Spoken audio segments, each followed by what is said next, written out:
acabar este. Bueno, buenas tardes, bienvenidos al segundo semestre. Gracias por estar aquí, gracias por matricularse.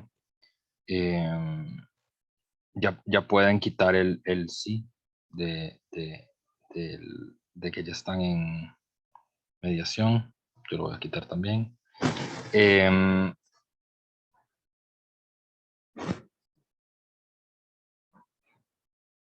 Bueno, vamos a leer el programa del curso. Ay,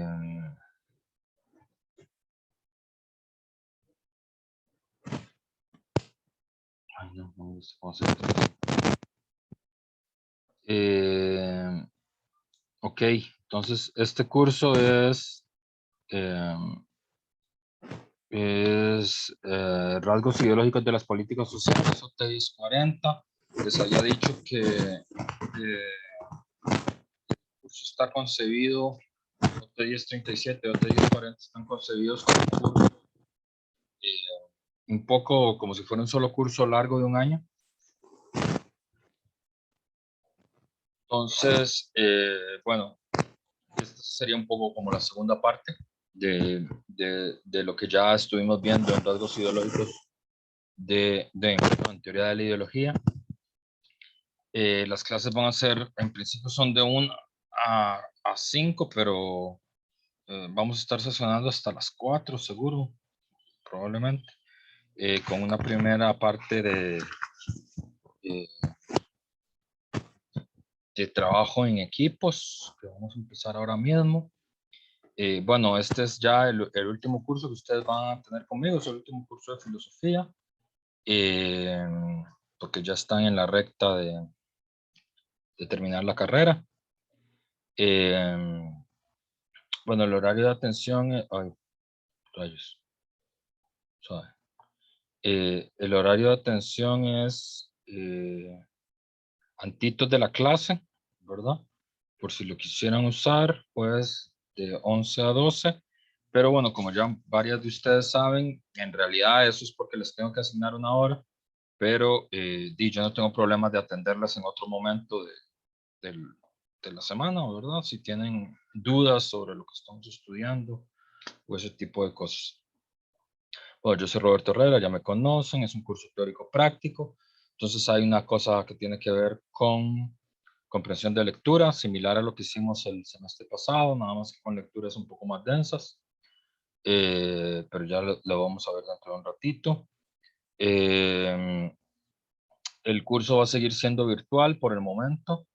No hay ninguna instrucción especial de parte del recinto ni de la sede de regresar a clases de manera presencial. Como ustedes saben, eso depende de la situación sanitaria del país. En ese mismo caso, haciendo propaganda, espero que ya la mayoría de ustedes estén vacunados, porque que los profesores y los estudiantes estemos vacunados es un movimiento hacia regresar a la presencialidad. Que bueno, que a diferencia del otro semestre, cuando estábamos terminando, la vacunación no había empezado en la gente de la edad de ustedes, ya eso ha avanzado. Espero que todos hayan tomado la vacuna, todos y todas. Pero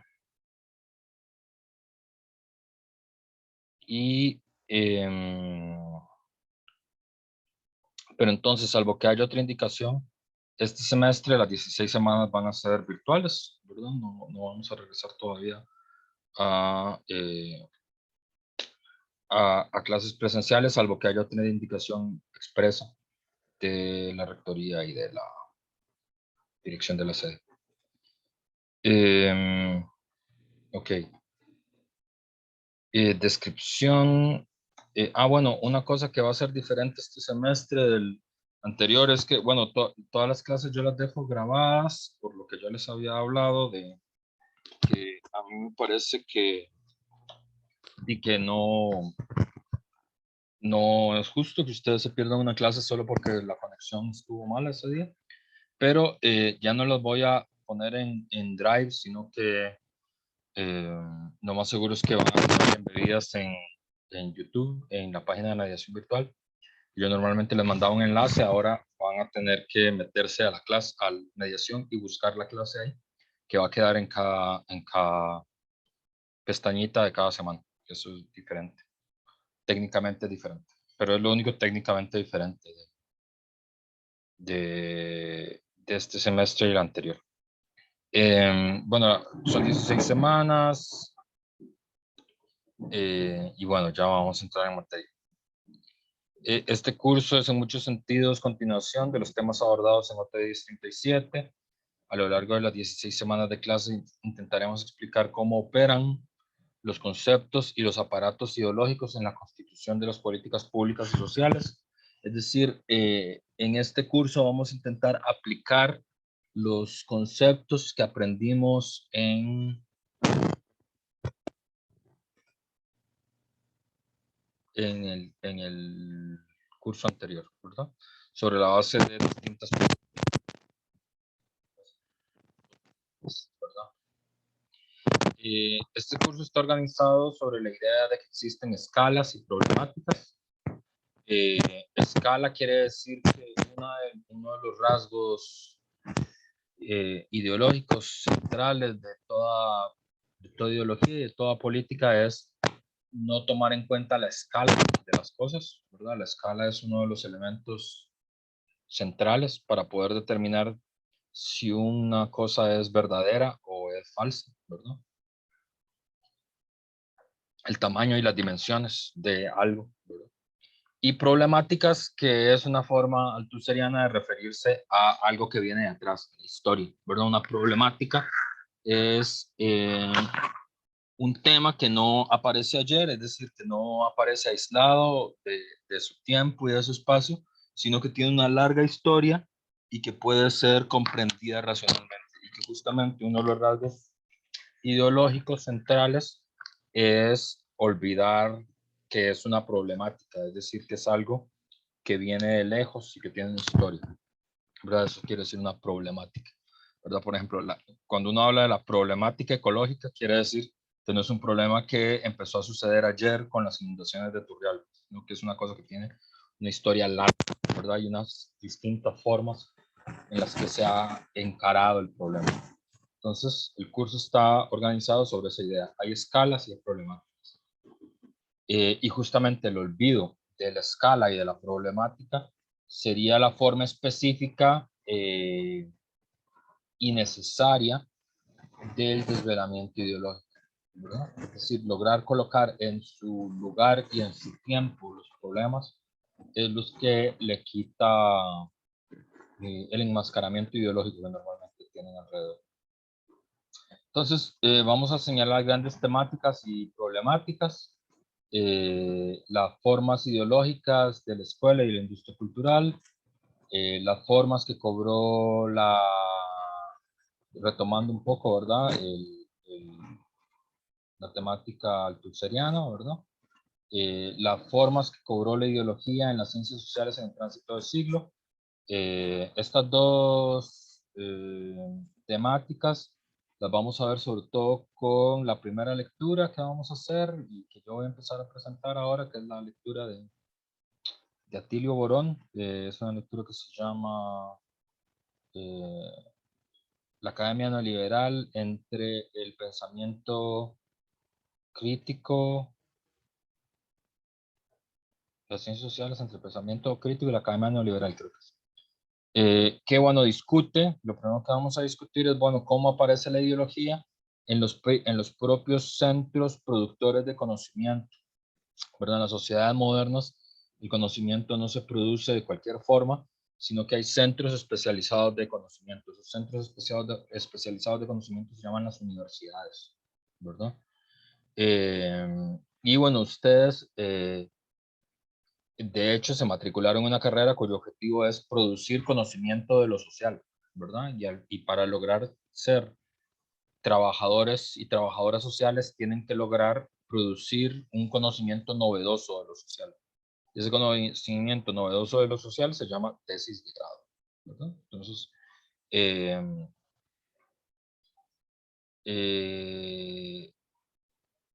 lo que vamos a ver es justamente cómo aparece la ideología en las ciencias sociales en nuestra época, ¿verdad?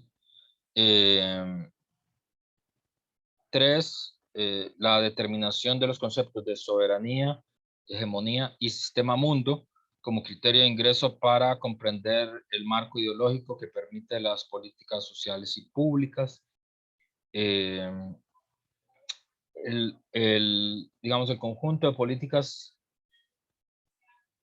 el rasgo ideológico central que tienen las políticas públicas y las políticas sociales en toda América Latina es que están encuadradas en una ideología mayor, que es la ideología de la globalización. Se supone que muchas de las cosas que nosotros hacemos es por culpa de la globalización, ¿verdad? Y que es una fuerza de la que no podemos salir, no nos podemos escapar, nos obliga a hacer cosas, ¿verdad? Explica muchas de las cosas.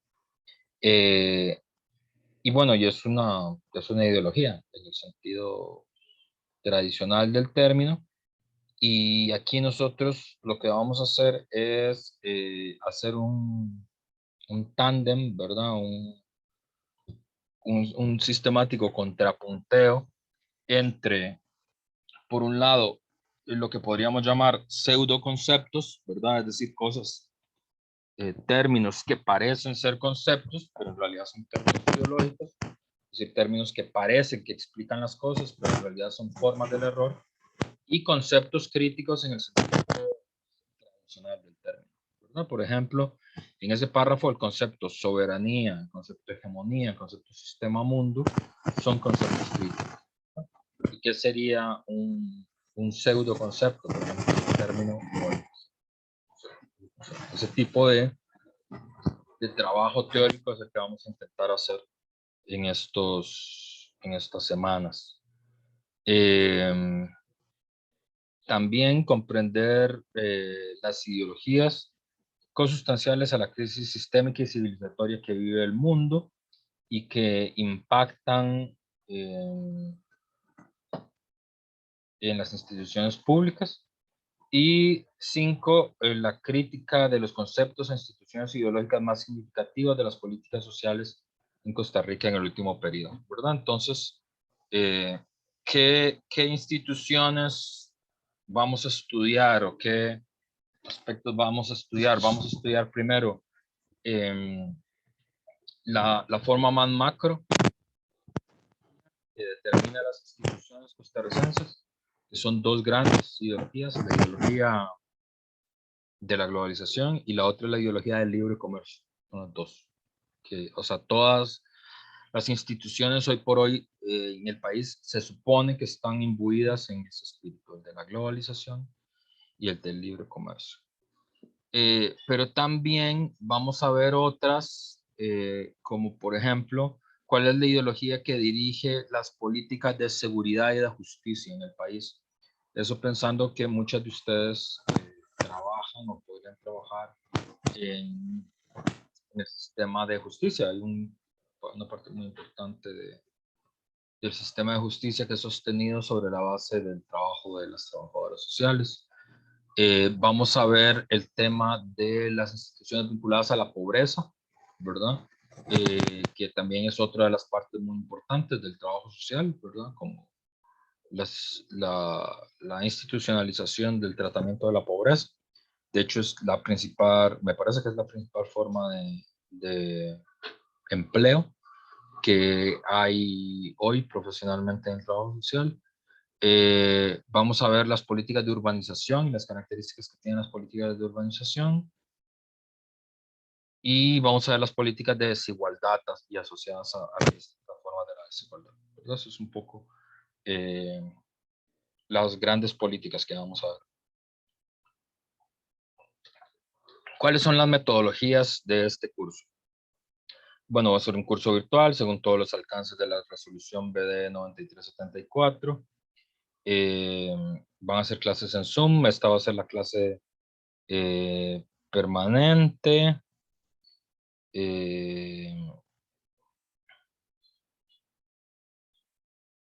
Y bueno, hay que estar incluido en mediación virtual para las clases. ¿Cuáles van a ser los objetivos pedagógicos de nuestro curso?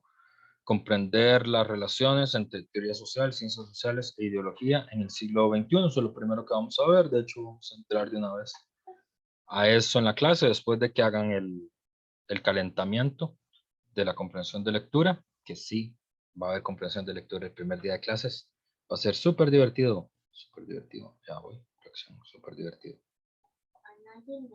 Súper divertido. Claro que sí, a ella les gusta. Mira, están haciendo celebración. A ver, déjame comprobar si eso es cierto. No veo ninguna celebración. Hagan así a las que les gustan las comprensiones de lectura. Pues a Jocelyn le gusta, y a Sabrina también, y a Valeria. Ah.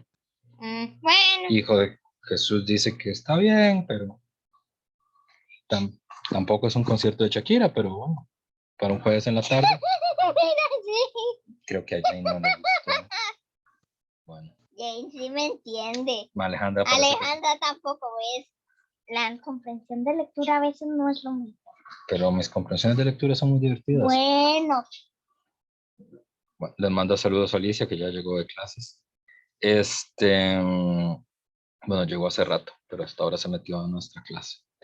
porque no podía faltar. Sí, Alicia va a seguir participando en las clases cada vez que quiera, porque bueno, ella vive aquí y la universidad se metió en su casa. Entonces, bueno, está por aquí siempre.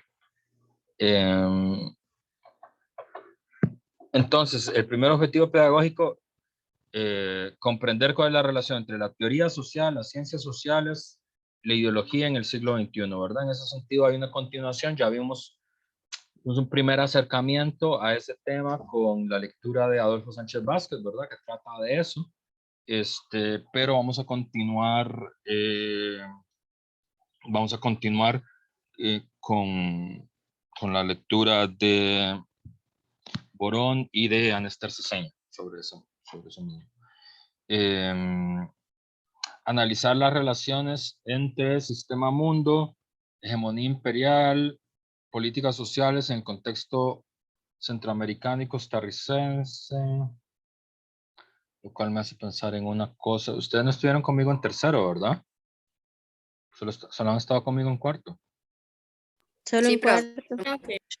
Ustedes en tercero, por casualidad, no leyeron una lectura de Gallardo que se llama Cuatro estereotipos sobre la política. No, Gray no se los puso a leer por casualidad. Creo que no. No. Sí, bueno. Volviendo. Iba a hacer un comentario sobre una lectura que podrían haber visto si hubieran estado conmigo en tercero, en un mundo paralelo. Pero no importa.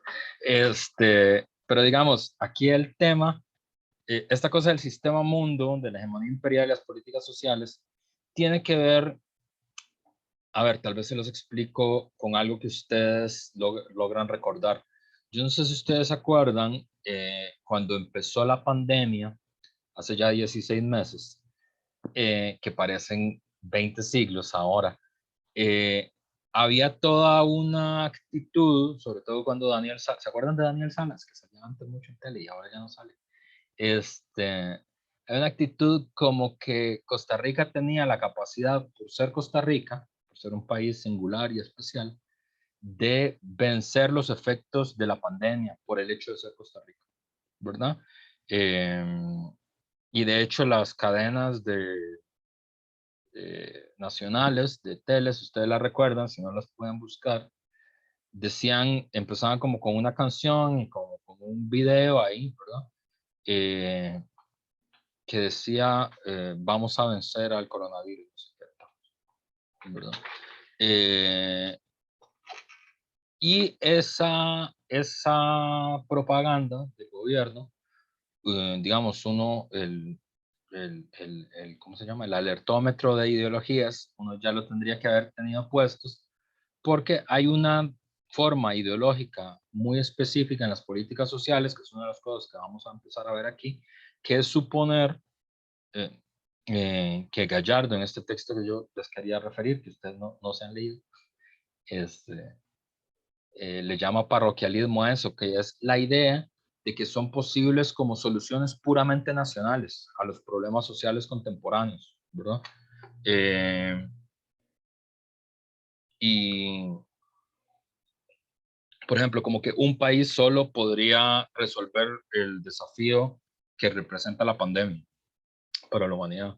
O desafíos que son menos, que parecen ser menos mundiales, pero igual son desafíos mundiales, como el cambio climático, como las crisis migratorias, como el armamento nuclear, ¿verdad? Ese tipo de desafíos son desafíos mundiales, ¿verdad? Y solo pueden ser resueltos mundialmente, no pueden ser resueltos nacionalmente. La idea que por alguna razón hay un país que puede resolver positivamente, sin ayuda de nadie más y aislado del sistema mundo, uno de estos desafíos es claramente ideológico, es un rasgo nacionalista, ¿verdad? O sea, una idea como que hay una superioridad nacional o eh, algún tipo de destino especial para una nación, ¿verdad? Y bueno, claramente no, ¿verdad? Porque Costa Rica está sometido a un sistema mundo con una cierta forma de la división del trabajo, una cierta forma de distribución del poder económico y el poder militar, eh, con una forma mundial en el que opera la hegemonía, ¿verdad? Hay países que son hegemónicos y otros no lo son periféricos, es la forma en la que se habla. Y en ese sentido, por ejemplo, suponer que hay algún tipo de forma de resolución nacional de este tipo de desafíos es claramente ideológico. Solo para poner un ejemplo que es fácil de entender, para ningún país de América Latina había una forma nacional de solución de la crisis de la pandemia, porque ningún país de América Latina es capaz de producir una vacuna contra el coronavirus. Bueno, Cuba produjo una, cualquier país produjo dos. Cualquier país de América Latina, excepto Cuba, no tiene la posibilidad de producir una vacuna contra la pandemia. Entonces depende de lo que hagan en Alemania o en Estados Unidos o en China o en Rusia, que son los países que tienen capacidad para producir eso, ¿verdad?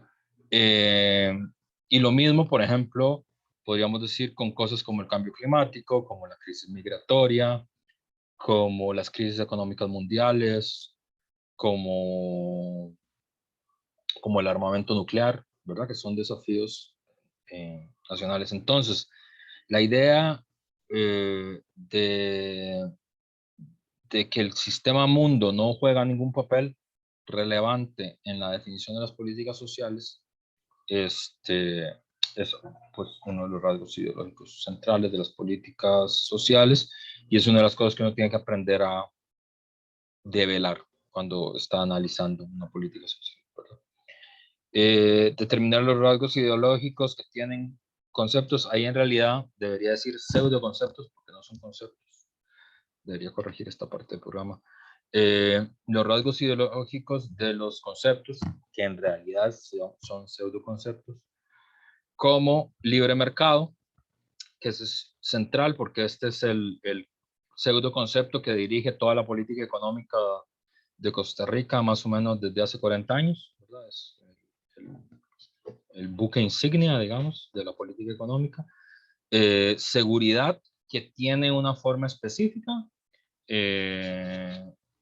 porque todo el sistema de seguridad costarricense está determinado por una política que se llama la lucha global, se llama la guerra global preventiva contra el terrorismo, que ahora nos quedó muy al pelo el debate porque eso se inventó hace 20 años, cuando inició la guerra en Afganistán, que se cumplen 20 años, eh, este 11 de septiembre, en 20 días. Eh, Apareció una doctrina, que es la doctrina que dirige las instituciones de seguridad de todos los países del mundo, en realidad. Puede ser que alguno no.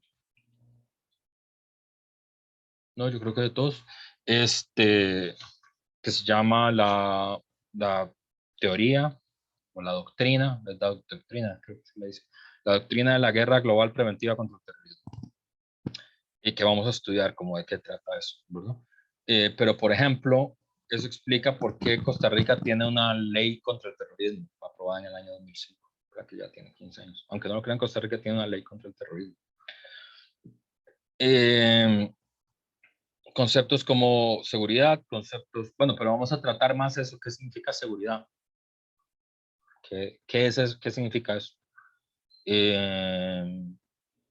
Pobreza, ciudadanía y la forma en la que estos operan al interior de los aparatos ideológicos del Estado, es decir, del sistema escolar, ¿verdad? Comprender las formas de legitimación que tienen los discursos ideológicos dominantes en América Latina al interior de las políticas sociales, ¿verdad? Esta es la parte que más les interesa a ustedes, que es cómo vamos a ser evaluados. Entonces aquí vamos a hacer unos cambiecillos en relación con el curso anterior. La evaluación va a estar más difuminada a lo largo del semestre. Yo creo que eso va a ser una ventaja para ustedes porque van sacando las cosas a lo largo del semestre y no se les quedan para el final. Todos estuvimos, bueno, no sé si todos, la universidad nos indicó que había sido un semestre muy duro para los estudiantes el semestre pasado. Tuvimos noticia, ¿no? De toda la crisis en la salud mental que tuvieron los estudiantes, cosa que yo obviamente lamento mucho. Lamento mucho también que la universidad no haga más por evitarlo. Pero bueno, vamos a ver si esta propuesta de evaluación puede ser simultáneamente rigurosa y comprensiva, que es lo que yo esperaría de toda propuesta de evaluación. Entonces, tienen dos mapas conceptuales de 15 y 15, una guía dirigida, que es lo último, una animación de una lección y un trabajo folder con comprensión de lectura. Y ya les voy a explicar en qué consiste cada uno. El primer y segundo mapa conceptual son como que la misma idea, nada más que ay, aquí no le puse la fecha. Ah, bueno, pero eso viene aquí en el programa.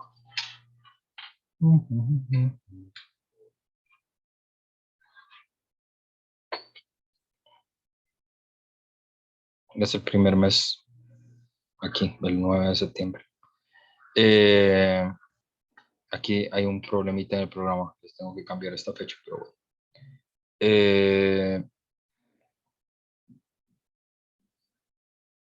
No tienen las fechas acá. El primer mapa conceptual va a ser el 9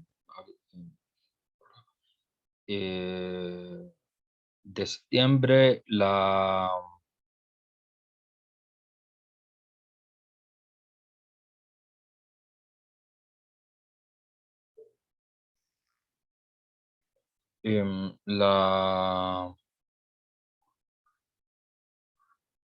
evaluación va a ser, bueno, la primera va a ser el 9 de septiembre. Una semana antes de la evaluación, ¿verdad? Del 9, una semana antes, sería el 1 de septiembre. El profesor les asignará a las personas estudiantes una serie de conceptos claves para que lo vayan pensando. Y el mismo día de la evaluación, la clase se repartirá en grupos de 4 personas que discutirán la construcción del mapa conceptual. La elaboración y la entrega del mapa es individual, es decir, ese día ustedes discuten cómo construir mejor el mapa sobre la base de los conceptos que se les han dado, cómo se entrelazan entre sí, con qué fragmentos de las lecturas pueden entrelazarlos entre sí. Eso lo discuten colectivamente en grupos, pero la elaboración final del mapa, cómo queda el mapa conceptual al final construido, es un trabajo individual de cada uno de ustedes. Y como vamos a usar la sesión de trabajo para que ustedes lo discutan, lo piensan, lo comenten con sus compañeros de clase, no van a tener que entregar el mapa apenas terminemos la clase, sino que van a tener también un tiempo prudencial para terminar de hacerlo bien y de corregirlo, de perfeccionarlo, ¿verdad? y tendrán tiempo hasta la medianoche del 9 de septiembre, es decir, aquí, para subir sus trabajos individuales a mediación virtual. El segundo mapa conceptual es lo mismo, nada más que la evaluación sería bueno, aquí está el del primero, la semana 4, y la otra sería el jueves 7 de octubre, ¿verdad? Esos serían los dos mapas conceptuales que hay que hacer. Hay una guía dirigida que se entregará la semana 14. Esta es la última evaluación que van a hacer, vale 30%. Van a tener 2 semanas para hacerla. Se entrega la última semana de clases, la semana 16. La guía va a ser un cuestionario para evaluar la comprensión de las temáticas y las problemáticas a lo largo del curso. Y es un trabajo que pueden hacer en parejas. Y eso va a valer 30%, ya lo último que vamos a hacer. Hay una animación que es una lectura asignada del curso. Hay 11 opciones que serán asignadas el primer día de clases. Las exposiciones se pueden realizar en trío. No, los tríos esto es porque normalmente son 30, pero aquí ustedes tienen que hacerlo en parejas. La exposición debe contener una idea principal de la lectura, las principales ideas desarrolladas en la lectura, la explicación de cuál es la política social que el autor está criticando, una reflexión de cómo esta lectura puede ser usada para comprender un rasgo ideológico de alguna política social del país. La exposición debe durar unos 15 minutos máximo. El grupo debe entregar, esto también es nuevo, fíjense, tienen que entregar un documento del no, para ustedes, un documento de PPT y un documento corto de 4 o 5 páginas, por ahí, ¿verdad? Que es una pequeña investigación, la investigación que ustedes realizaron para preparar la exposición, ¿verdad? Y tiene que tener formato universitario, normativa APA, esto vale 20%. Y el folder de comprensión de lectura, Profe, sí, eso que dice de las 11 opciones que serán asignadas el primer día de clases, ¿qué tiene? no escuché a qué se refiere. Son los temas. Son las lecturas. Ah, ok. Les toca animar una de las lecturas, ¿verdad? O sea, hay 11 opciones, ustedes eligen una. No es que tienen que animar 11, tienen que elegir una de 11, ¿verdad? Eso lo vamos a hacer ahora más tarde, después de la comprensión de lectura, ¿verdad? Y tienen que pensar, tienen que leer la cosa, tienen que ver cuál es la idea principal, cuáles son las ideas principales, de qué trata, cómo puede ser usado eso para alguna política social. Obviamente tienen que producir una pequeña investigación, porque si no, no lo pueden hacer bien. Aquí dice 4 o 5 páginas, pero también pueden ser 3 o 4, ¿verdad? O sea, lo que yo ocupo ver es que investigaron algo, ¿verdad? Para poder hacer el trabajo de presentación. Y el orden de comprensión de lecturas, que es el inicio de cada clase, tendrán que discutir una lectura relacionada con el tema y llenar una guía de comprensión de lectura, que es lo mismo que hicimos el semestre anterior, ¿verdad? Con las comprensiones de lecturas. Y al final del año, los estudiantes deben entregar un archivo comprimido con al menos 10 comprobaciones de lectura, ¿verdad? Si por algo pasara y no llegamos a las 10, por lo fuera, pues obviamente habría un ajuste como el semestre pasado, ¿verdad? Pero yo creo que en principio sí vamos a llegar a las 10 sin problema. Bueno, aquí está la bibliografía del curso recomendada. Hay varios videos recomendados que no son, en realidad la palabra recomendados es un eufemismo, son videos que tienen que ver. Están ya en mediación virtual.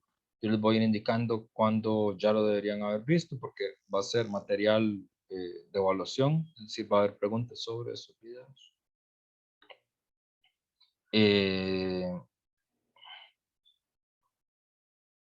Y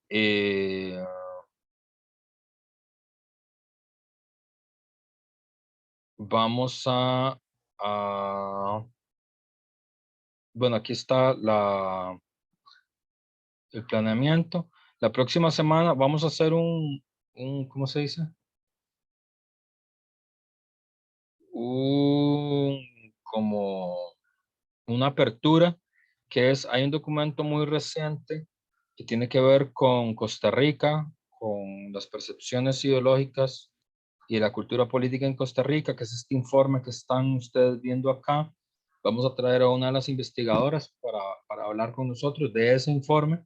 Y yo creo que es una buena forma de arrancar el semestre, ¿verdad? Entonces, tráiganlo leído, es un informe corto, son como 12 páginas, como para discutir cuáles son las percepciones ideológicas que nosotros tenemos sobre nosotros mismos. Y bueno, aquí están, bueno, cuándo van a hacer cada una de las animaciones que ahorita vamos a determinar. Y ya, eso sería. No sé si tienen dudas sobre el programa y sobre la evaluación. Profe, yo tengo una duda. En el caso de la guía, es acumulativa, digamos, es la materia de todo el semestre. ¿Quiere la respuesta políticamente correcta o la verdad? La verdad. Sí, es acumulativa, claro, pero es que el conocimiento es acumulativo. Es decir, ya lo que usted sabe, lo sabe, ¿no? Entonces, sí, ya lo acumuló, ¿verdad? La respuesta va a ser, sí, eso sobre todo el año, pero ustedes eligen cuál es la pregunta. O sea, ustedes van a tener un menú de 10 preguntas, ustedes eligen 3 de esas. Ah, ok, entonces va a ser la misma modalidad de la vez pasada. Sí, sí, sí, es Bueno. lo mismo. Si ustedes eligen cuál es la que le parezca más interesante, porque obvio, digamos, este curso es como panorámico, ¿verdad? Pero hay cosas que a ustedes les interesan más, ¿verdad? O sea, hay como políticas sociales y rasgos, porque ustedes ya tienen que como que ir pensando en la tesis, ¿no? Y en el proyecto de tesis, todo esto. Entonces, pues es obvio que hay cosas que ya les interesan más que otras, ¿verdad? Entonces, mejor elijan la pregunta que está asociada a las cosas que les interesan, sí, pues, para que vayan aprovechando, ¿no? Y sí, es así. No sé si alguien más tiene otra duda sobre eso.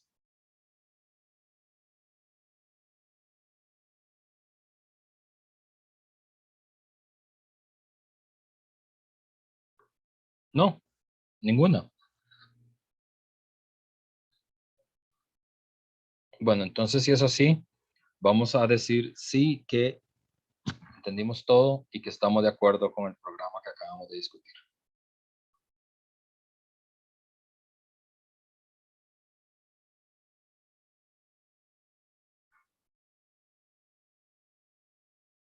Jane, Valeria y Valeria.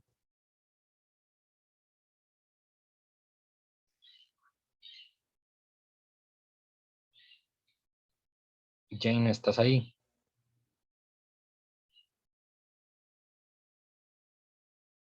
Sí, profe. ¿Estás de acuerdo con el programa? ¿Tienes alguna duda?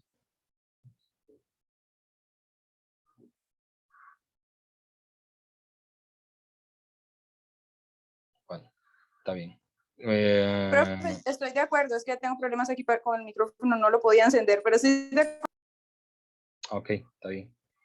Ya pueden quitar la reacción. Entonces, vamos a hacer una primera pausa. Eh, 49, eh, y vamos a regresar a las 14 y vamos bueno,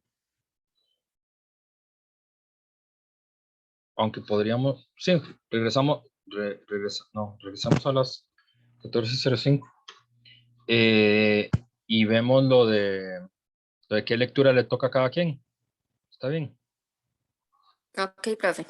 Ok, 14:05 entonces. Todo claro, profe. Listo. Bueno, entonces vamos a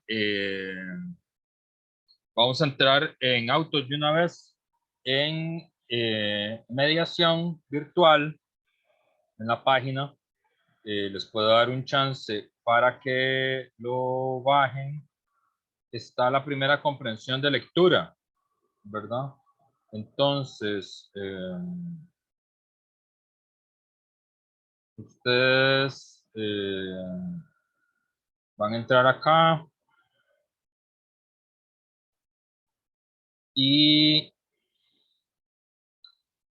bueno, aquí, esto no se los había dicho, pero se los digo una vez, ahí están todas las lecturas, ¿verdad? Del que vamos a hacer este semestre. Ahí tendrían que, ahí están todas, ¿verdad?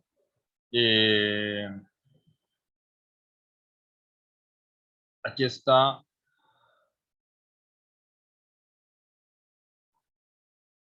este video, estos dos videos tienen que verlos después de que terminemos las clases, pues son complementarios a las clases. Este dura como 27 minutos, este como 5, pero es parte del material y aquí tienen una comprensión de lectura. Que tiene esta como primera lectura. La primera lectura que van a hacer es esta que les voy a mostrar a continuación.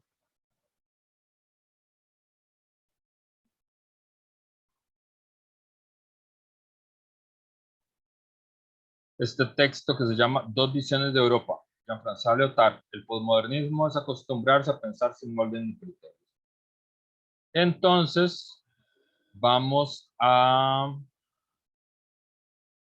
empezar de una vez a hacer la primera comprobación de lectura. Entonces vamos a hacerlo en grupitos.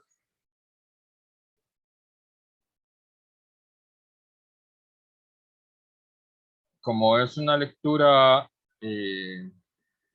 no tan fácil, vamos a hacer en grupos de 3 y bueno, pero antes, ¿pueden confirmarme que tienen la hoja de lectura a la mano? O les doy un momentito.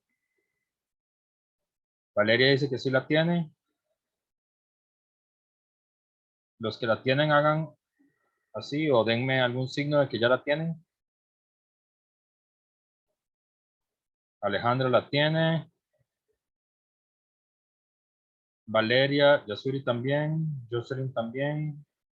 Ok, listo. Está bien, ya todo el mundo la tiene. Entonces ahora sí podemos hacer la comprensión de lectura y los mando de regreso a su... Vamos a trabajar, a ver, esta lectura es cortita. Vamos a trabajar 20 minutos y luego regresamos al salón principal.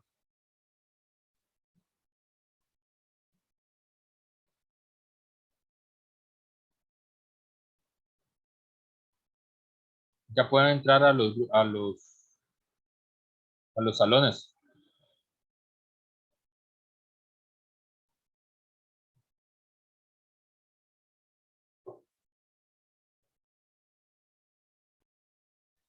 Bueno, vamos a ver qué construyeron Jesús, Laura, Mónica y Stephanie. Idea principal y relación con el curso. Profe, nosotros sacamos un fragmento de la lectura que dice el fracaso de los grandes ideales de la modernidad. Muy bien, muy preciso. Bien, la agarraron en el aire, claro. Eso es lo que trata la lectura. Ya arruinaron todo el juego. No, mentira, lo hicieron muy bien. Y la relación con el curso. Bueno, lo primero es que como no hemos recibido casi clases, no sabemos cómo en qué consiste la línea de este, solo con lo que ahora hablamos en el programa, pero creo que lo relacionado más que todo con esa parte de cómo se manipula o cómo se utiliza el poder para desplazar la libertad del pensamiento. O sea, como una forma de control más que todo. Bueno, estaba mejor la primera respuesta, que es no sabemos porque no hemos empezado el curso. Entonces, está mejor. quédese con esa mejor. Sí, eso está mejor, claro, porque ¿qué tiene que ver? No sabemos. Porque las cosas tienen escala y problema. Entonces, la escala en la que estamos es que esta es la primera lección, entonces, no sé, ¿verdad? A veces no sé es una respuesta correcta. Yo sé que escolarmente uno cree que decir no sé es una respuesta que siempre está mal, pero no, a veces no sé es la mejor respuesta, que es la respuesta correcta. Alejandra, Valeria y Yasuri, ¿qué construyeron ustedes? Profe, nosotros sacamos como idea principal que el posmodernismo es la costumbre de pensar sin molde ni criterio. Se apoyaron en el título, entonces. Ajá. Ok, muy bien. ¿Y la relación? En la relación con el curso pusimos que gira en torno a que la emancipación en las personas se encuentra tan manipulada por el control ideológico de diversos grupos en el poder que la libertad de pensamiento de los individuos se ha visto sumamente restringida por la lógica del mercado en una sociedad tecnológica y por esto sobresale la costumbre de pensar sin criterio. Está muy bien la respuesta. Está muy bien. Adelantada, inclusive a lo que hemos visto. Eso es lo que vamos a ver con el Jane, Valeria y Jocelyn, ¿qué construyeron ustedes?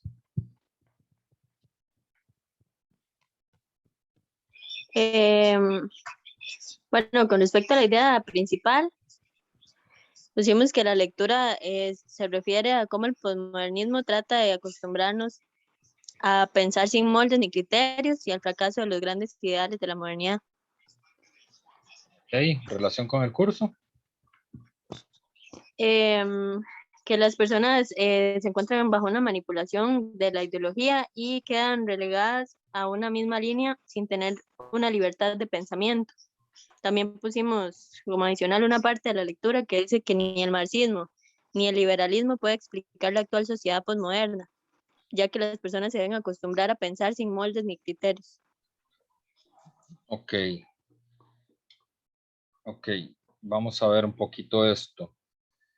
Si a mí me hubiera tocado hacer este trabajo, yo hubiera elegido como posibles ideas principales, bueno, el título, que aquí el artículo lo pone central, ¿verdad? El posmodernismo es acostumbrarse a pensar sin moldes ni criterios. También esta podría haber ayudado, ¿verdad? Como idea principal, a pesar de la nostalgia, ni el marxismo ni el liberalismo pueden explicar la actual sociedad postmoderna. Debemos acostumbrarnos a pensar sin moldes ni criterios. Esa es la frase que le da sentido al título.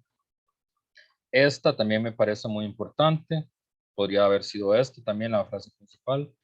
La condición postmoderna se centra en la crítica al fracaso de las tres grandes concepciones humanistas que Lyotard identifica con el marxismo, liberalismo, pues digamos, los valores de la Revolución Francesa y el liberalismo económico, son los tres. O esta otra, de los grandes fracasos de las ideas de la modernidad, provoca el titubeo entre la melancolía y la certeza, ¿verdad? Yo hubiera puesto esos. Jocelyn, ¿puedes volver a decir lo que ustedes construyeron de relación con el curso? Sí. Que las personas se encuentran bajo una manipulación, manipuladas por la ideología y quedan relegadas a una misma línea sin tener libertad de pensamiento. Y luego que ni el marxismo ni el liberalismo puede explicar la sociedad actual, posmoderna, ya que debemos acostumbrarnos a pensar sin moldes ni criterios. Ok, A ver, un repaso del curso anterior. El grupo de Jocelyn construye esta palabra, esta frase, manipulación de la ideología.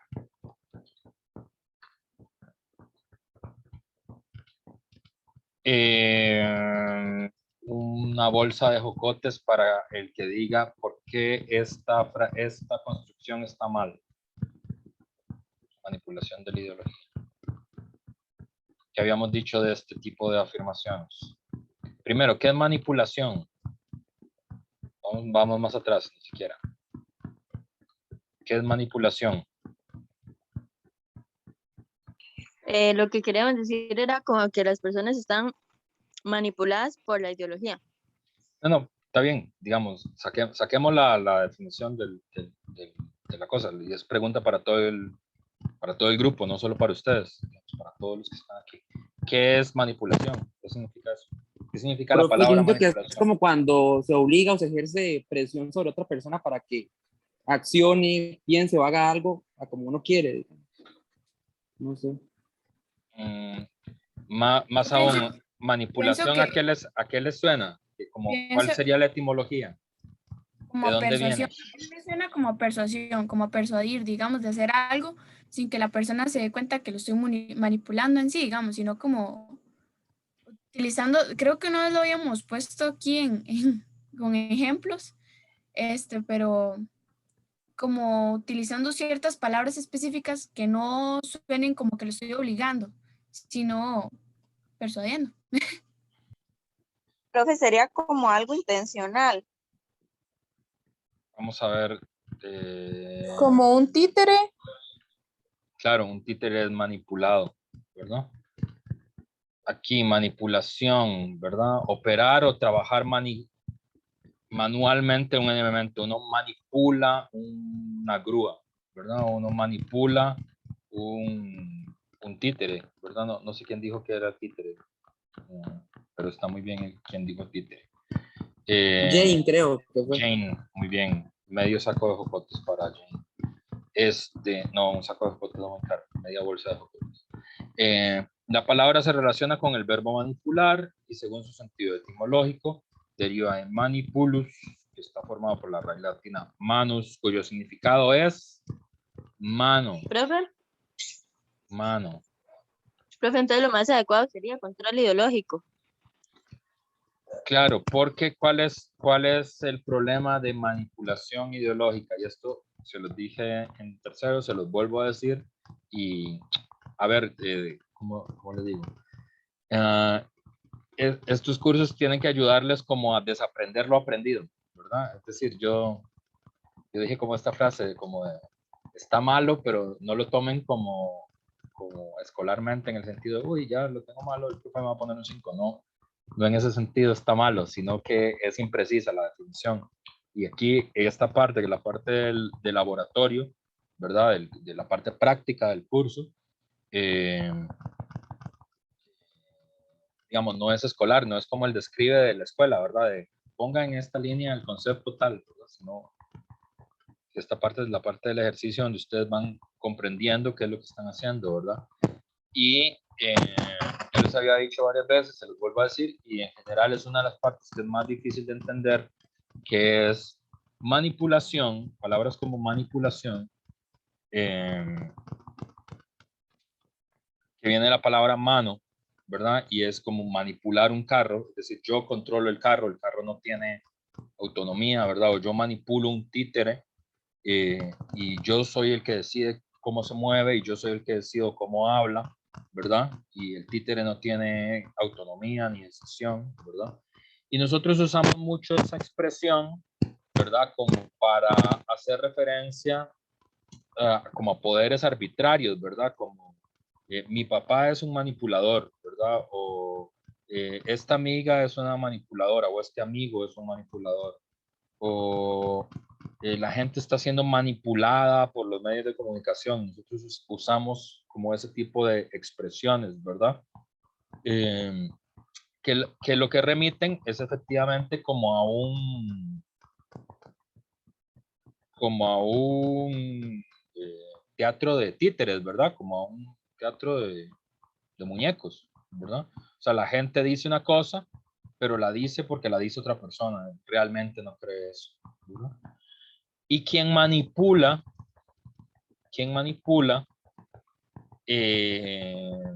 primero es fácilmente identificable, ¿verdad? Cuando alguien manipula un carro, usted sabe quién es porque se ve. Usted, cuando usted manipula un títere, usted también sabe quién está manipulando porque se presenta al inicio de la obra, ¿verdad? La ideología no es una manipulación. Esto es lo que una de las cosas que más confunde siempre y que más tengo que repetir siempre en los cursos y que es importante, ¿verdad? Porque nadie lo manipula a uno para creer en los valores ciudadanos, ¿verdad? O nadie lo manipula a uno para ser nacionalista, o nadie lo manipula a uno para defender la superioridad del libre mercado, sino que la ideología se le aparece a uno como una cosa espontánea de la realidad. A uno le parece que la realidad está así, hecha, ¿verdad? Por ejemplo, nadie lo manipula a uno para decirle tiene que haber gobernantes y gobernados, sino que uno cree que hay gobernantes y gobernados porque es que así es el mundo, ¿verdad? Hay montañas, hay ríos, llueve, y hay gente que gobierna y hay gente que no gobierna. Y así es el mundo, ¿verdad? Nadie lo manipula a uno, ¿verdad? A uno le parece que es como un efecto espontáneo de la vida. Inclusive las personas que explican por qué en este mundo tiene que haber gobernantes o gobernados, cuando, qué sé yo, cuando el sacerdote en el púlpito dice, así como hay un Dios en la tierra, hay un Dios en los cielos, y por eso es que no, así como hay un rey en la tierra, hay un rey en los cielos, ¿verdad? Y por eso es que hay reyes y por eso es que le debemos lealtad al monarca, ¿verdad? Porque si hay un rey en los cielos, tiene que haber un rey en la tierra. Esa persona no lo hace para manipular, ¿se entiende? No lo hace con el objetivo de engañarte, con el objetivo de timarte. No lo hace así, ¿verdad? Él no se da cuenta de lo que está haciendo, no es consciente, ¿verdad? Y eso es lo más interesante de la ideología, que no es consciente, ¿verdad? Porque la manipulación, habíamos dicho, o entender el fenómeno ideológico como manipulación, habíamos dicho, tiene la dificultad de que entonces la gente lo hace adrede, ¿verdad? La gente lo hace sabiendo, es como un timo, como un robo, ¿verdad? Nadie puede robar y nadie puede timar si no es consciente de que lo está haciendo, ¿verdad? Nadie puede organizar una estafa si no es consciente que está estafando a los demás, ¿verdad? Él tiene que ser consciente, ¿verdad? Y además, cuando uno sufre una estafa o sufre una manipulación, uno no vuelve a caer en el juego, ¿verdad? Por ejemplo, si uno se da cuenta que alguien, qué sé yo, ¿han visto eso como, ¿cómo se llaman estos juegos? Como los trileros, que son estos juegos que son de encuentra la bolita, ¿verdad? Que se pone una bolita en 3 vasos y se mueven los vasos a toda velocidad y uno tiene que descubrir dónde es que queda la bolita, ¿verdad? Si uno se da cuenta que el juego está trucado, el juego está arreglado para que uno nunca pueda ganar, porque cuando alguien hace el movimiento de los vasos, la bolita se cae y entonces nunca hay bolita, y uno se da cuenta que el juego está arreglado, uno no vuelve a jugar ahí, porque dice, no, esto es una estafa aquí. O, ¿cuál fue el ejemplo con el que le explicamos eso a Alicia? Con los juegos estos que hay en las ferias, que uno siempre quiere agarrar el oso más grande y uno nunca puede agarrar el oso más grande, como estas cosas de las gruitas, ¿verdad? En los juegos. Pero una de las cosas que los padres siempre hacemos con los niños es explicarles que es una estafa, que no lo va a poder agarrar, que da la impresión de que lo va a agarrar, pero uno nunca agarra el juguete que no quiere, ¿verdad? Entonces, los niños normalmente pueden decir, bueno, de todas formas lo quiero intentar, lo intentan, los estafan, pierden la moneda y ya luego entienden que no tienen que volver a hacerlo, que no es, que el juego está trucado, ¿verdad? Pero la ideología no es una estafa. ¿Por qué? Porque en la ideología se repite el comportamiento, ¿verdad? En la estafa no. Cuando uno se da cuenta que lo están estafando, uno no vuelve al lugar de la estafa, ¿verdad? En la ideología, pese a que no tenga los efectos de lo que se promete, ¿verdad? La gente no cambia su comportamiento. Y esto es lo que es realmente interesante, ¿verdad? Realmente interesante, ¿verdad? Y esto es lo que habíamos dicho, que es como la diferencia entre cómo entendía el fenómeno religioso Holbach, que lo entendía como si fuera una estafa, ¿verdad? Y el fenómeno religioso como lo entendía Marx, ¿verdad? Holbach lo entendía como si fuera una estafa, un robo, ¿verdad? Una conspiración, ¿verdad? Que es una cosa consciente. Y Marx lo entendía de otra forma. Lo entendía como la realización fantástica de la esencia humana, ¿verdad? Como una fantasía que tiene efectos en la realidad, una abstracción que tiene efectos en la realidad. Los efectos son reales, pero la abstracción no lo es. Y eso es la parte difícil, ¿verdad? Es como la tensión. Entonces, nuevamente, digamos, fijarse en, como en este tipo de términos, ¿verdad?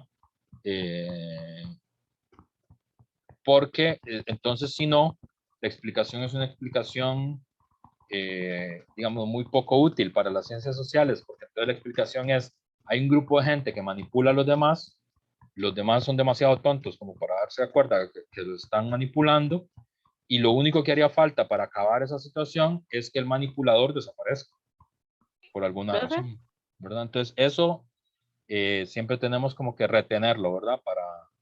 Para hilar fino en el curso, ¿verdad? Sí, Jocelyn.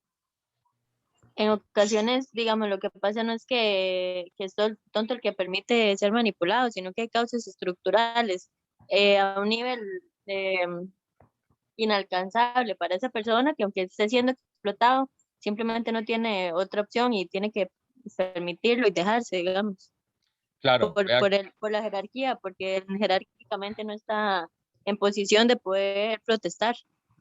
claro, fíjense que ahí ya hay otro término, ¿verdad? Porque cuando hay causas estructurales, ok, entonces eso ya es otra cosa, porque la manipulación no es una causa estructural, la causa estructural es otra cosa. La causa estructural quiere decir, hay un orden que tiene el mundo, ¿verdad? Que hace que eso suceda, ¿verdad? Porque en la definición como de, otra vez, de manipulación, de estafa o engaño, ¿verdad? Que es lo mismo que manipulación, ¿verdad? La palabra más normal que usamos es manipulación. Claro, la manipulación no es estructural. La manipulación es porque el tipo que es el manipulador es un listo, es un vivo, ¿verdad? Y por eso es que puede manipular a los demás. En cambio, cuando Jocelyn dice, no, bueno, es que hay causas estructurales, bueno, entonces ahí es otra cosa, ¿verdad? Entonces no es que esa persona sea un vivo, sino que esa persona cumple una función social. Individualmente puede ser más talentoso o menos talentoso, pero hace lo que hace porque eso que hace, el discurso que da en el púlpito, la noticia que lee en el periódico, la clase que da en la clase de filosofía, la conversación que hace en el parque con los vecinos, eh, el llamado a votar que hace los domingos, cumple una función social que puede ser de coherencia de una categoría social, puede ser de coherencia de una clase social, puede ser una justificación de la división de clases sociales, puede ser una justificación de la situación de desigualdad, de asimetría entre las clases sociales, ¿verdad? Pero cumple esa función. Entonces ahí es diferente. Pero no tiene que ver eh, con qué tan vivo o qué tan talentoso tiene que ser para poder engañar a los demás, ¿verdad? Sino en que ese individuo, con la función que cumple como intelectual orgánico, cumple una función en una sociedad de clases, ¿verdad? En una estructura. Ahí estamos hablando de otra cosa, ¿verdad?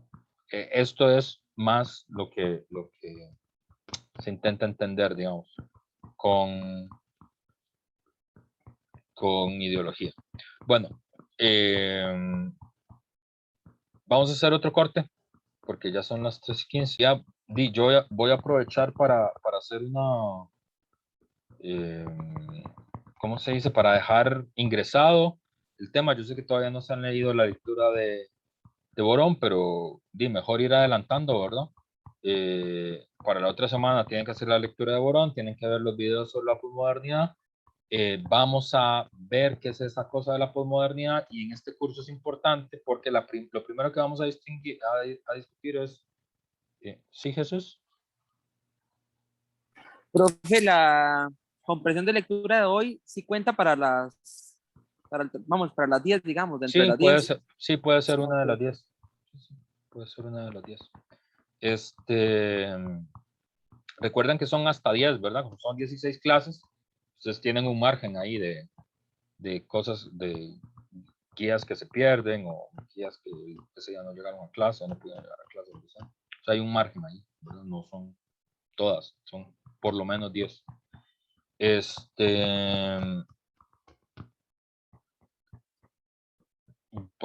Perdí el hilo. Entonces vamos a ver qué es esta cosa de la posmodernidad, qué significa eso.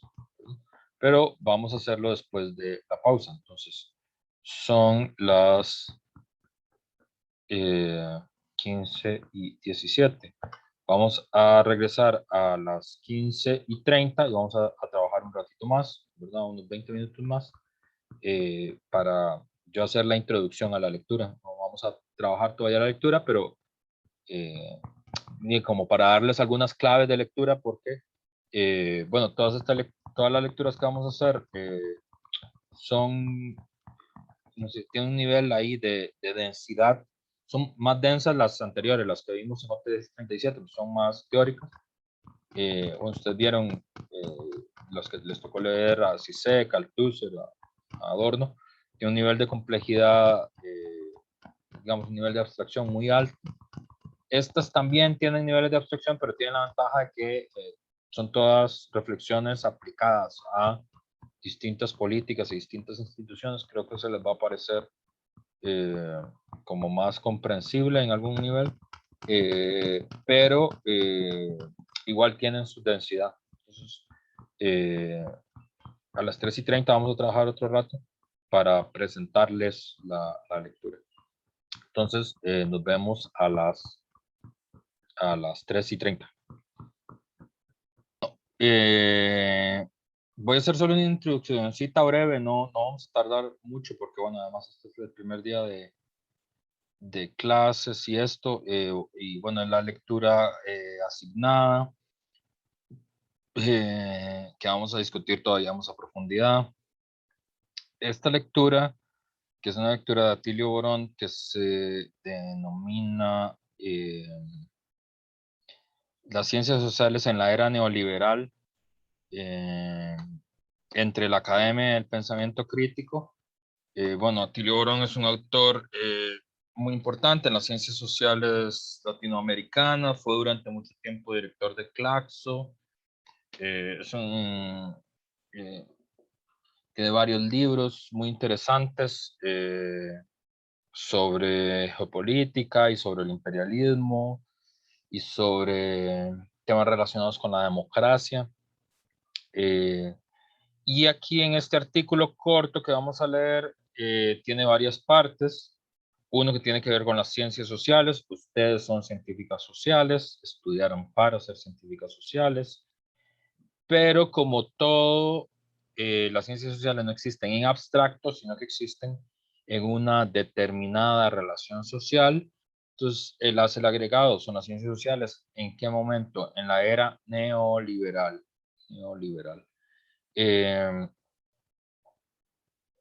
El neoliberalismo son de esas palabras que son muy repetidas, muy manidas, y normalmente la gente no se detiene a explicar con detalle en qué consiste. Neoliberal es una forma de referirse. Normalmente se piensa que es un pensamiento, sobre todo una forma de razonar, pero en realidad el neoliberalismo en nuestra época está muchísimo más cercano a ser una sensibilidad que hacer una forma de pensar, ¿verdad? Es decir, el neoliberalismo fue una forma de pensar, pero hace mucho tiempo, en los años 40, en los años 50, esto lo vamos a ver en uno de los videos que ustedes tienen que ver, en The Trap de Adam Curtis, cuando nadie creía en algo como el regreso al liberalismo, o sea, la idea de regresar a una interpretación como a la letra del pensamiento de Adam Smith, de David Ricardo, de la idea de que hay una mano invisible que dirige el mercado, ¿verdad? Y que la mejor forma para que las sociedades progresen es dejar hacer y dejar pasar al mercado. Y eso en los años 40, nadie se tomaba en serio esa forma de razonar, ¿verdad? Todo el mundo le parecía absurdo que gente como Hayek, como Friedman o como Popper defendieran esas ideas, pues todo el mundo aceptaba que en sociedades modernas y complejas el Estado jugaba un rol fundamental en la vida social, ¿verdad? Ya sea para planificar la economía de manera central, como creían los marxistas, ya sea para regular el mercado de las fuerzas disgregantes que tiene el mercado, como consideraban los keynesianos, ya sea para negar la existencia del mercado y regresar a alguna forma de economía autárquica y de autoabastecimiento, o de vida campesina, que eran las distintas formas de comprensión de la vida romántica. El neoliberalismo se transformó de una forma de pensar a una serie de políticas de Estado que arrancan en el año 73 en Chile, pero se vuelven mundiales gracias a la revolución conservadora de Reagan y Thatcher, ¿verdad? En 1979 la señora Margaret Thatcher toma el poder, gana las elecciones y toma el poder en Inglaterra. Todo esto lo van a ver en el video de Adam Curtis en The Trap, La Trampa. Ronald Reagan llega al poder en Estados Unidos, gana las elecciones en Estados Unidos en el año 81 y a partir de ahí se transforma en una especie de credo, ¿verdad? De hecho, lo vamos a ver, no se lo voy a enseñar ahora en la otra clase. Hay una cosa que se llama el Consenso de Washington, que es un documento firmado en Washington en el año 1989, que son como un recetario, literalmente, son 10 recetas que tienen que aplicarse a todas las formas de la política social y económica, ¿verdad? Que combinan varias cosas, disciplina fiscal, disciplina monetaria, liberalización, reducción arancelaria, ¿verdad? Es como un credo ahí de 10 puntos.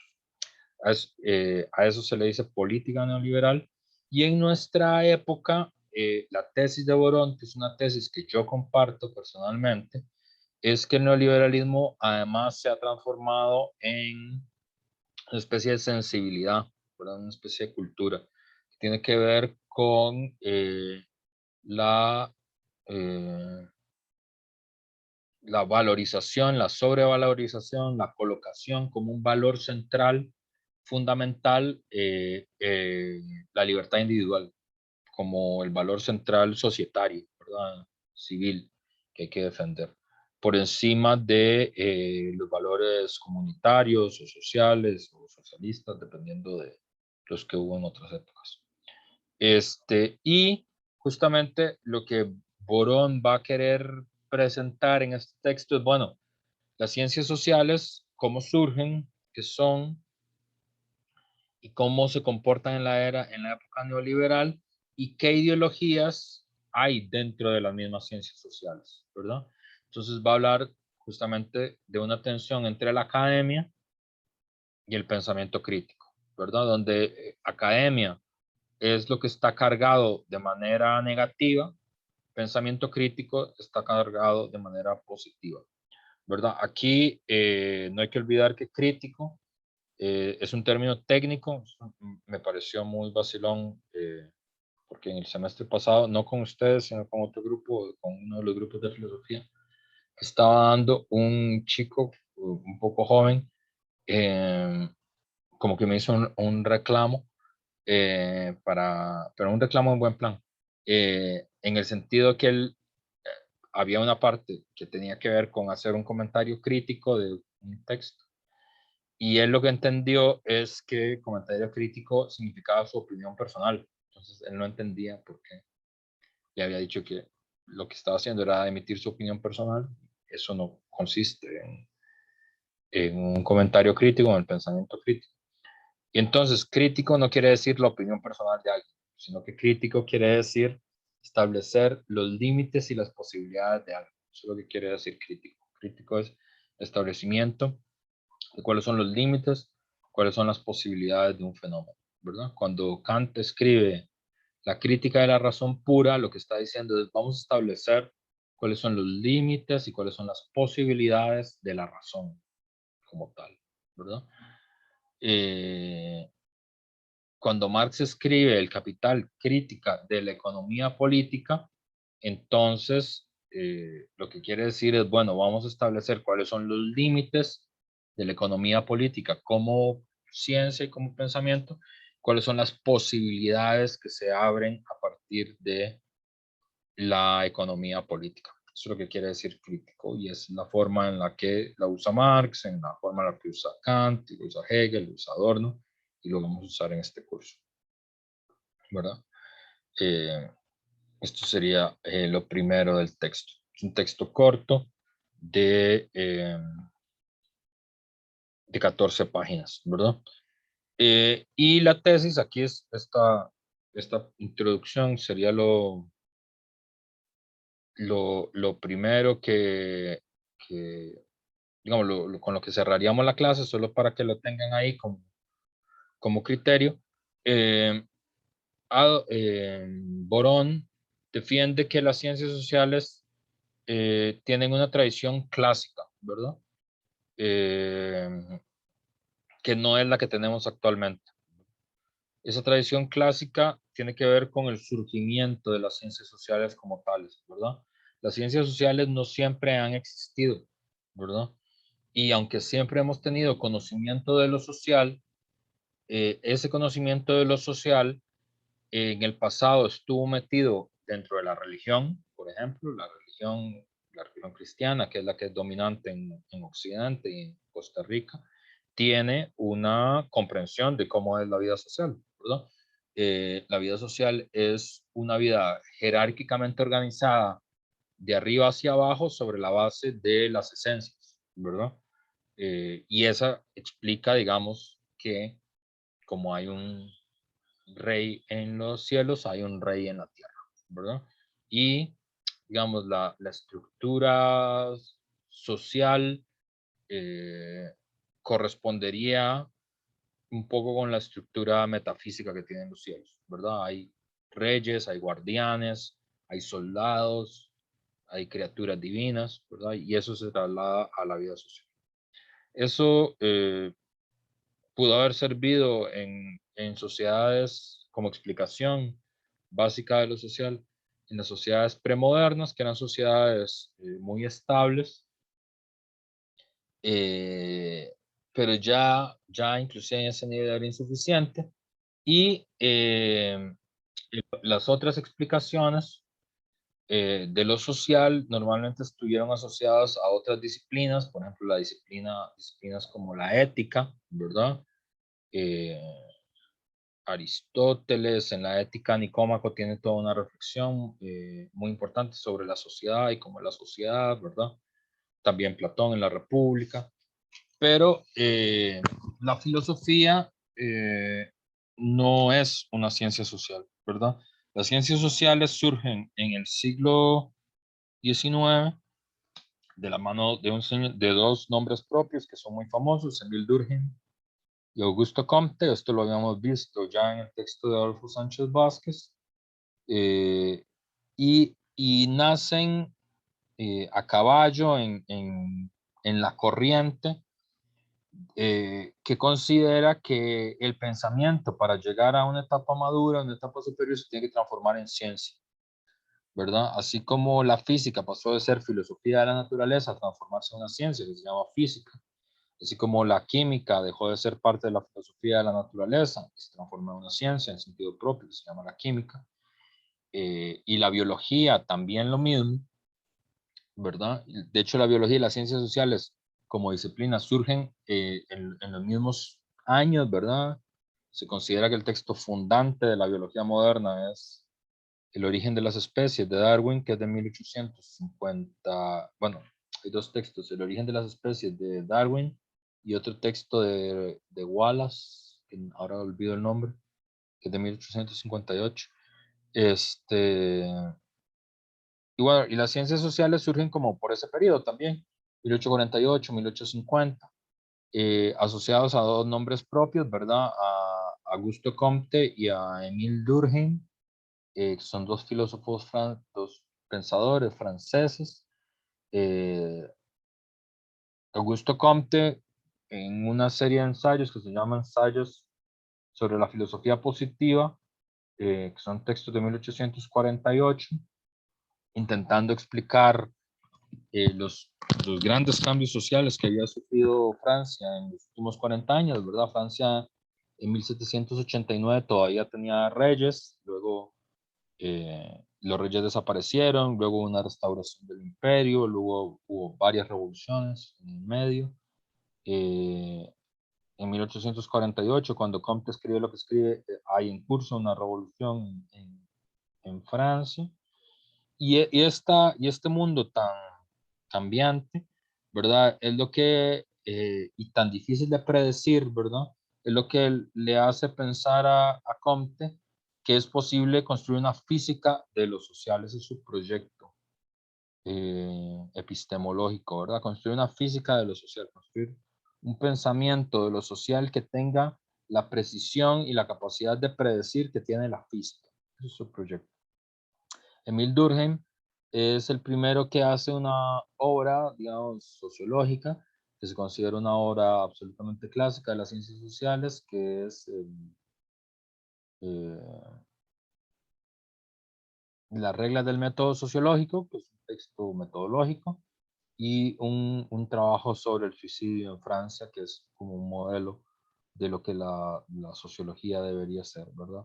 Y lo que las ciencias sociales deberían ser.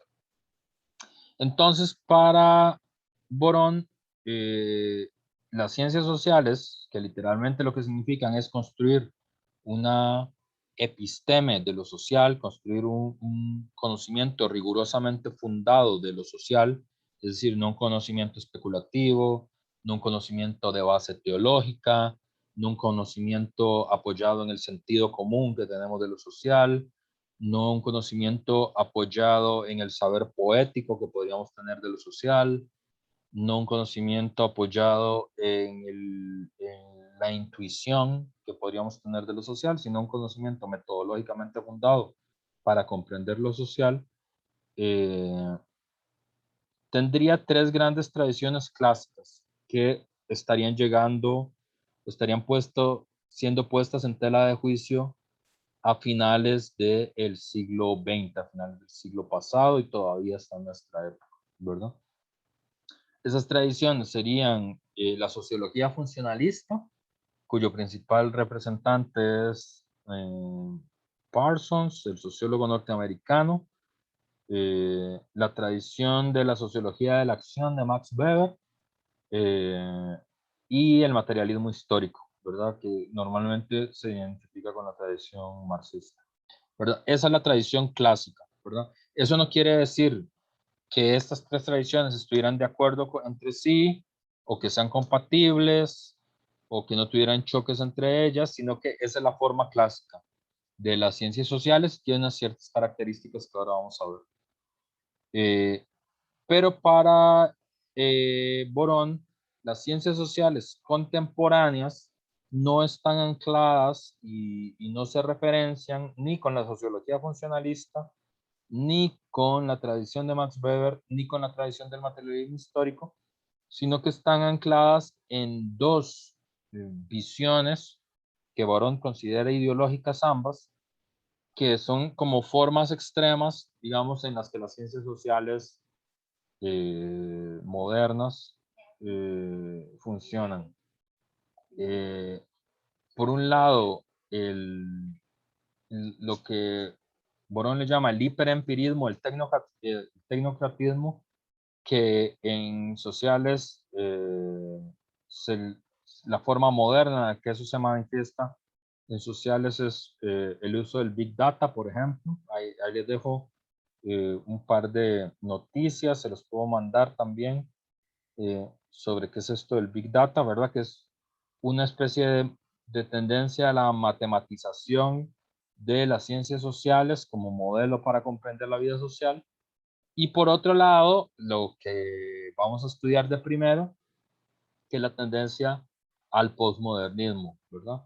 Que es también una ideología, pero en muchos sentidos, más que una ideología, es un clima de época, ¿verdad? Es decir, nuestro clima cultural, nuestra época, nos hace ser como espontáneamente posmodernos. Hay algo en la forma en la que funciona la vida social contemporánea que nos inclina a ver espontáneamente el mundo de una manera posmoderna y pensar que el mundo es así, ¿verdad? Y bueno, eso es como lo que discute Borón en este primer artículo, que vamos a dejar presentado así aquí, para que ustedes les dé tiempo de leerlo, y retomamos la discusión ya con ustedes con el texto leído. Entonces, vamos a quedar por aquí, por hoy, para la primera clase. Gracias por conectarse y todo esto. Y solo, bueno, pueden ir saliendo. Y solo le voy a pedir a Mónica que se quede porque no le he asignado la animación. Entonces, el resto ya pueden salir al recreo y a la plaza o a tomar café o lo que sea. Bueno, nos vemos la otra semana. Gracias, profe. Buenas tardes.